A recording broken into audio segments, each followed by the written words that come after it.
Hay un ministerio que seguramente algunos conocen que se llama La Voz de los Mártires, un ministerio que se enfoca en trabajar con cristianos en todo el mundo. Pero ¿qué nos dice este ministerio, La Voz de los Mártires?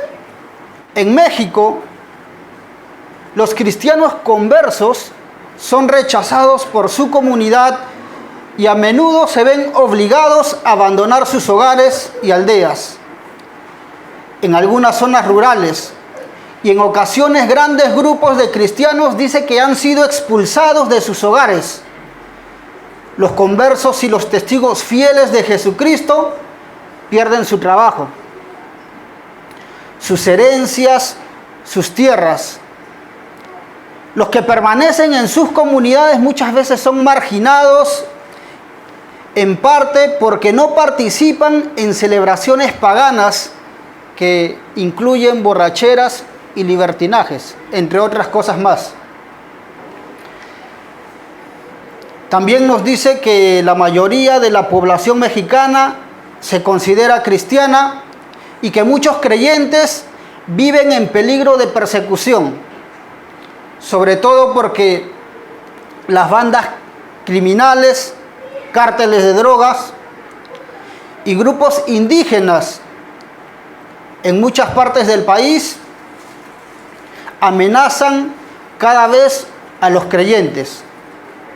Muchos cristianos que con valentía denuncian estas actividades, cristianos que se dedican al trabajo comunitario o a la evangelización, especialmente con jóvenes, con drogadictos e inmigrantes. Estos cristianos son considerados amenaza para ese lugar. Las autoridades en México han sido incapaces de frenar la creciente influencia de estos grupos criminales, lo que hace que los creyentes estén aún más expuestos a estos ataques. Pero también aquí en Chile, en una región que seguramente muchos de ustedes conocen como Araucanía, al sur de Santiago, 27 iglesias fueron quemadas en los últimos años. Los ataques fueron realizados por un grupo radical indígena llamada Aucamapu, que es un grupo que supuestamente defiende a los indígenas mapuches, quienes conforman el 87% de cristianos, entre católicos y protestantes. 20 iglesias fueron quemadas entre el 2015 y el 2016. Y 7 iglesias más en el año 2017. Y nos podemos preguntar entonces nosotros, ¿por qué la iglesia debería seguir compartiendo el evangelio? ¿Por qué la iglesia se debe seguir exponiendo a todos los ataques que vamos viendo a lo largo de la historia? ¿Por qué la iglesia no se limita solo a defender la sana doctrina y podríamos evitarnos tantos problemas? Vamos a escuchar en esta mañana lo que el Señor desea hablarnos por medio de su palabra en el libro de Apocalipsis, capítulo 2, del 1 al 7. Pongamos atención a lo que Él quiere decirnos. Escribe al ángel de la iglesia de Éfeso, el que tiene las 7 estrellas en su mano derecha, aquel que anda entre los 7 candelabros de oro, dice esto: yo conozco tus obras y tu fatiga y tu perseverancia, y que no puedes soportar a los malos, y has sometido a prueba a los que dicen ser apóstoles y no lo son, y los has hallado mentirosos. Tienes perseverancia y has sufrido por mi nombre y no has desmayado. Pero tengo esto contra ti, que has dejado tu primer amor. Recuerda, por tanto, de dónde has caído y arrepiéntete. Y haz las obras que hiciste al principio. Si no, vendré a ti y quitaré tu candelabro de su lugar, si no te arrepientes. Sin embargo, tienes esto, que aborreces las obras de los nicolaítas, los cuales yo también aborrezco. El que tiene oído, oiga lo que el Espíritu dice a las iglesias. Al vencedor le daré a comer del árbol de la vida que está en el paraíso de Dios. El capítulo 2 del libro de Apocalipsis inicia con el reconocimiento al gran trabajo que está haciendo la iglesia de Éfeso. Una iglesia bombardeada por una serie de falsas doctrinas. Sin embargo, la iglesia ha sabido resistir, como se describe explícitamente en el versículo 2 y 3, que dice: yo conozco tus obras, tu fatiga, tu perseverancia, y que no puedes soportar a los malos, y que has sometido a prueba a los que dicen ser apóstoles y no lo son, y los has hallado mentiroso. Tienes perseverancia y has sufrido por mi nombre y no has desmayado. Esta iglesia, la cual recibe el mensaje, al igual que las otras 6 iglesias que vamos a ir viendo en el libro de Apocalipsis, son iglesias reales. No son representaciones o figuras que nosotros podemos imaginar. Son iglesias presentes en ese lugar y que están recibiendo esta carta. Sin embargo, hay algo que se ha identificado y se le tiene que dar mayor importancia. Cosa que la iglesia de Éfeso, que está recibiendo el mensaje en este momento, no ha hecho. Hay un problema, pues así como se le ha reconocido la perseverancia, el sufrimiento por causa del nombre de Cristo, hay una demanda que no es alentadora, porque no le suma a todo lo que está haciendo, sino que es un punto en contra a lo bueno que realiza. En el versículo 4 les hace esta advertencia y dice: pero tengo esto contra ti. Aquí es importante centrar nuestra atención. Tengo esto contra ti. Pues esta advertencia, al igual que el reconocimiento que han recibido, procede del mismo Señor, quien identifica y le menciona que es aquello en lo cual no han perseverado, y dice que has dejado tu primer amor. Y podríamos preguntarnos, ¿cuál es ese primer amor? ¿A qué podríamos relacionarlo? Tal vez muchos pensamos que es un asunto romántico entre Dios y nosotros. O tal vez podemos relacionarlo con alguna experiencia emocional de lo que sentimos en el corazón y hemos perdido. Sin embargo, hay una relación directa de la iglesia con este tema al decirle en el versículo 5: recuerda, por tanto, de dónde has caído y arrepiéntete. En otras palabras, este amor que se le menciona a la iglesia de Éfeso que vuelva, no es algo que se va a inventar. Los está motivando y les está diciendo que recuerden a pensar en algo que han dejado de hacer. Por esta razón amerita arrepentimiento, lo cual aclara más cuando dice: y haz las obras que hiciste al principio. Pero ¿qué son estas obras que hacían al principio? ¿Dónde han caído, de lo cual deben arrepentirse? ¿Y cuál es esta obra que refleja la pérdida de su primer amor? Nos podemos vincular rápidamente al Evangelio de Mateo, donde Jesús, junto a sus discípulos, les deja este mensaje y les dice en Mateo 24:12 que debido al aumento de la iniquidad, el amor de muchos se enfriará.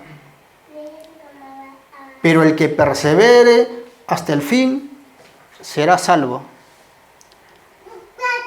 Y sigue diciendo Jesús, y este evangelio del reino se predicará en todo el mundo como testimonio a todas las naciones, y entonces vendrá el fin. Este texto bíblico nos muestra una conversación de Jesús con sus discípulos, donde les advierte que muchos enfriarán su amor. Sin embargo, les dice también que la perseverancia en este amor es el evangelio del reino, el cual será predicado como testimonio a todas las naciones. Es aquí donde la iglesia de Éfeso debe ser perseverante. Perseverante en aquello que el evangelio les había mandado hacer, y ellos en algún momento habían respondido muy bien.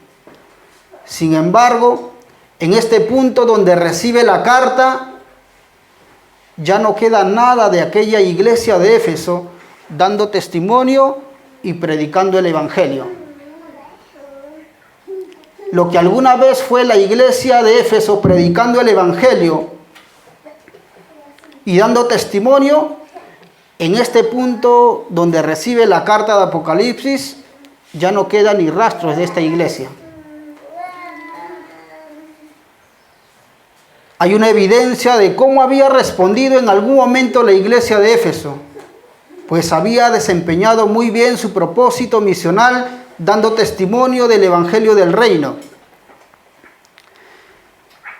Y se le recuerda en el libro de Hechos 19:10, donde que dice que junto a Pablo, la iglesia de Éfeso continuó por 2 años, de manera que todos los que vivían en Asia oyeron la palabra del Señor, tanto judíos como griegos.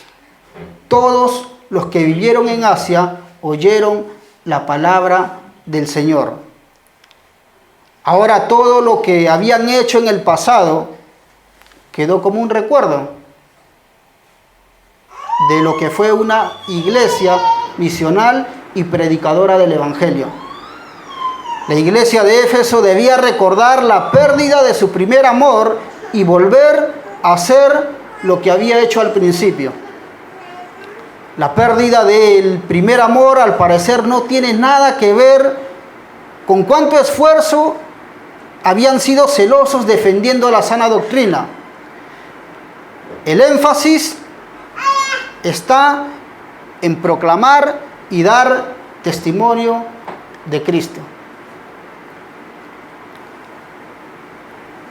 El profeta Isaías recuerda también que Israel en el Antiguo Testamento había sido llamado a ser un candelabro para alumbrar no solamente a ellos, sino a las naciones.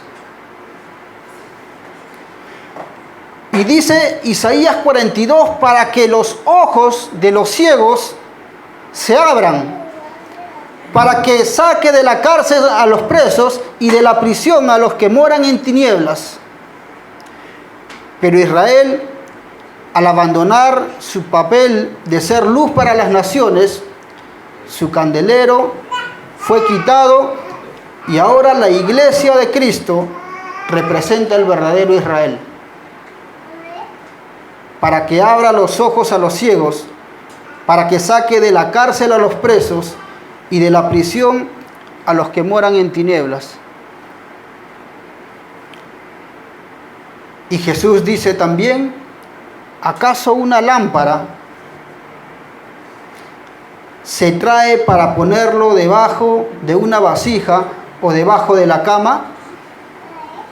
¿No es esta lámpara para ponerla sobre el candelero? Porque no hay nada oculto, sino es para que sea manifestado, ni nada ha estado en secreto, sino para que salga a la luz. Si alguno tiene oídos para oír, oiga. Sin embargo, para vencer el contexto cultural se necesita no solo resistir, sino proclamar el evangelio.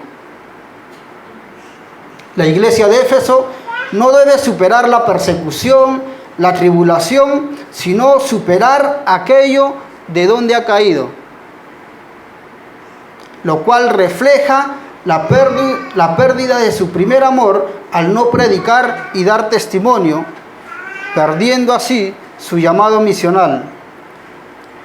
La predicación del Evangelio es aquello con lo cual debería identificarse. Es algo que la iglesia de Éfeso no debe olvidar. Este es su único propósito mientras espera ser parte de la nueva creación restaurada para disfrutar de la presencia de Dios. Este es el único propósito de la iglesia.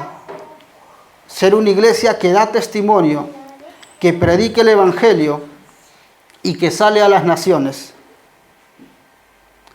Y Jesús le está queriendo decir a la iglesia de Éfeso que a pesar de haber mantenido su pureza doctrinal, ha perdido su rol misional y que su amor a Él, el amor a Cristo, se demuestra cuando se predica el Evangelio.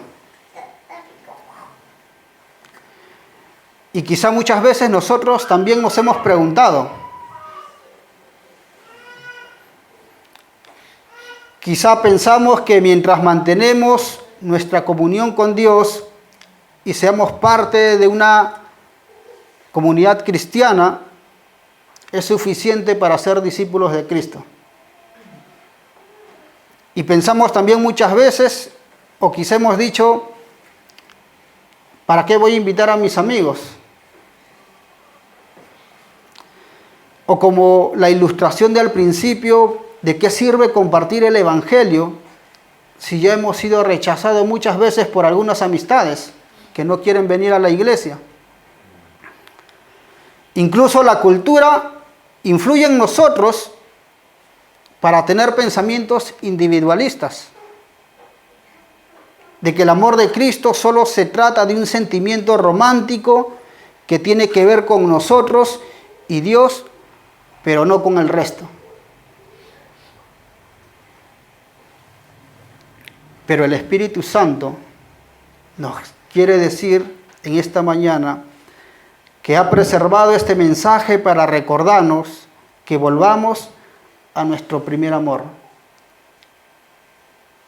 De tal manera que seamos una iglesia misional, una iglesia comprometida que da testimonio de su fe. Una iglesia que está constantemente predicando el Evangelio y está influenciando a aquellos que no lo conocen. Jesús le está diciendo a la iglesia que se arrepienta de su falta de amor por los no creyentes y que tome su rol misional, su rol evangelístico,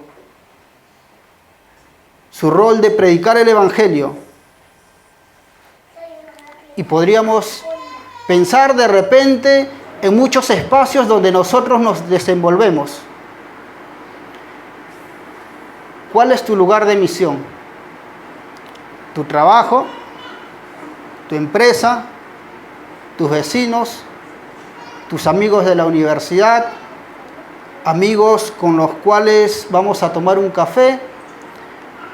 ¿O amigos con los cuales de repente vamos a hacer algún deporte? ¿Cuál es tu rol misional? ¿Le hemos estado mostrando y compartiendo el Evangelio? ¿Cuál es ese lugar donde decimos, estoy siendo testigo de mi amor por el Señor? Seamos, hermanos, aquellos que perseveran y son fieles a su Señor en la predicación del Evangelio.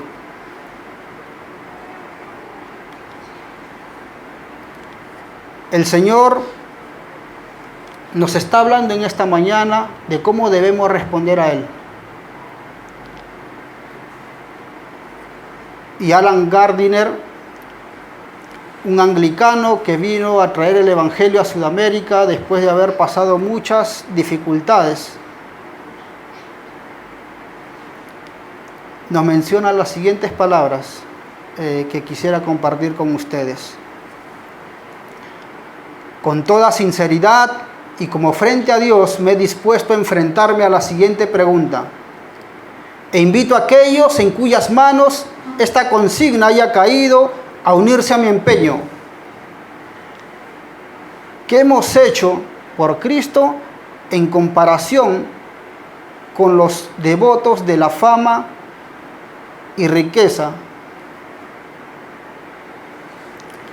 ¿Cuáles son los peligros a los que nos hemos enfrentado? ¿Cuál es el aire nocivo que han respirado? ¿Cuáles son las penurias y las privaciones que no han soportado voluntariamente?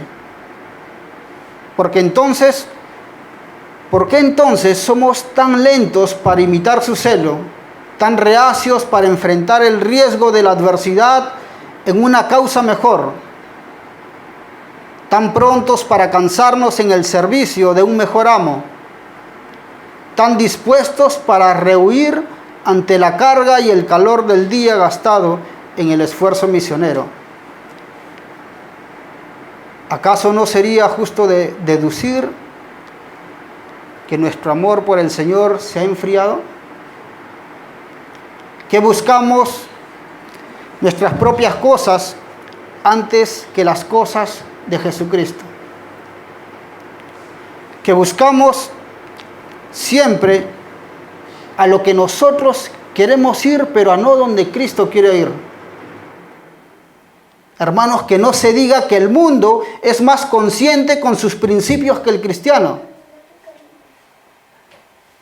Que el mundo ama más a sus ídolos mejor de lo que nosotros amamos al Señor que nos compró con su preciosa sangre. Vamos a tener un tiempo de oración y permitir que el Señor pueda ayudarnos a ser obedientes en lo que Él nos ha dicho. Señor, te pedimos perdón por nuestra falta de amor por el prójimo. Te pedimos perdón, Señor, porque no hemos sido testigos fieles del Evangelio. Pues muchas veces actuamos con timidez cuando se trata de hablar de ti. Permite, Señor, que seamos obedientes a tu voluntad y que respondamos a tu llamado de ser una iglesia misional. Amén. Amén.